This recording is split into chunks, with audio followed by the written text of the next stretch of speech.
Red Green Online present.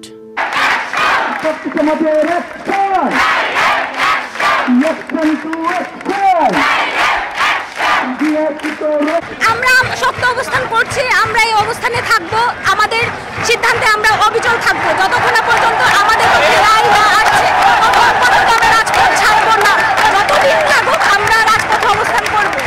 সেই বঙ্গবন্ধু শেখ মুজিব আমাদের শিখিয়ে দিয়েছে বাঙালি কিভাবে অধিকার আদায় করতে হয়। আমরা আমাদের অধিকার আদায় না করে ফিরছি না, রাজপথেই অবস্থান করব। বাধা আমরা মোকাবেলা করব যতটুকু সাহস আমাদের আছে।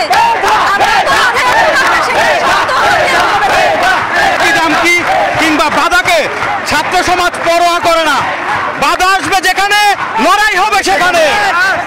ছাত্র সমাজ 52-তে ঠেকানো যায় নাই, 71-এ ঠেকানো যায় নাই, 90-এ ঠেকানো যায় নাই, 18-তে ঠেকানো যায় নাই, 2024 সালেও ঠেকানো যাবে ইনশাআল্লাহ। সবাই এখন সোচ্চার, সবাই তার অধিকার নিয়ে সোচ্চার, সবাই তার মেধা নিয়ে সোচ্চার। এই যে কোটা প্রথা, এটা যে অন্যায়, এটা যে খারাপ সবার জন্য, এটা সবাই বুঝতে পারছে। এজন্য আমরাও পিছিয়ে নেই, আমরাও আসছি আন্দোলন, আমাদের অধিকারের আন্দোলন। না, আপাতত এখনো কোনো সমস্যার মুখোমুখি হয় নাই।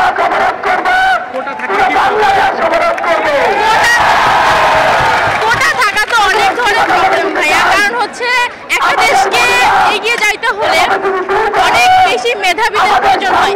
তো সেক্ষেত্রে যদি কোটা দেওয়া হয় সেক্ষেত্রে মেধাবীরা কম সংখ্যায় নিয়োগ পাবে। তো একটা দেশকে মেধাবীরা কম সংখ্যায় নিয়োগ পায় তাহলে কিভাবে দেশের উন্নয়ন সম্ভব? তো সব মিলায়ে হচ্ছে সব ধরনের থেকে কোটা প্রথাটা আমার মনে হয় যে এটা মানে সংস্করণ করার প্রয়োজন। বন্ধুগণ, আমরা শুনতে পেয়েছি হলে হলে আমাদের শিক্ষার্থীদের আন্দোলনকারীদের বাধা দেওয়া হচ্ছে। আমরা প্রশাসনের প্রতি আহ্বান জানাবো যে আপনারা তৎপর হন। যদি শিক্ষার্থীদের বাধা দেওয়া হয় এর জবাব কিন্তু আপনাদের দিতে হবে। যদি আমরা চাকরি না পাই আপনাদের কিন্তু চাকরি থাকবে না, সে ব্যবস্থা আমরা করে দিব। সারা বাংলার মানুষের প্রতি আমাদের আহ্বান থাকবে, এটা শুধু শিক্ষার্থীদের আন্দোলন নয়, অভিভাবকদের প্রতি বলবো আপনার সন্তান কিন্তু চাকরি পাবে না, আপনাকে কিন্তু নেমে আসতে হবে। আজকে দেশে কর্মসংস্থান নাই, আজকে দেশে চাকরি নাই। আজকে সেই গ্রাম থেকে আমরা এই বিশ্ববিদ্যালয়ে পড়তে এসেছি, আমরা একটা চাকরি চাই, মর্যাদার জীবন চাই। এটা কি আমাদের অপরাধ? আমাদের এটা কি অযৌক্তিক দাবি? তাহলে আমাদের সাথে কেন এই প্রহসন করা হচ্ছে? বন্ধুগণ, আমি অভিভাবকদের প্রতি, আমাদের শিক্ষকদের প্রতি উদ্যত আহ্বান জানাবো, আপনারা এই শাহবাগ মোড়ে আমাদের আন্দোলনের সাথে সংহতি জানাতে আসবেন। আমি আশা করব আমাদের দ্রুত সময়ের মধ্যে শিক্ষকরা আমাদের সাথে সংহতি জানাবেন।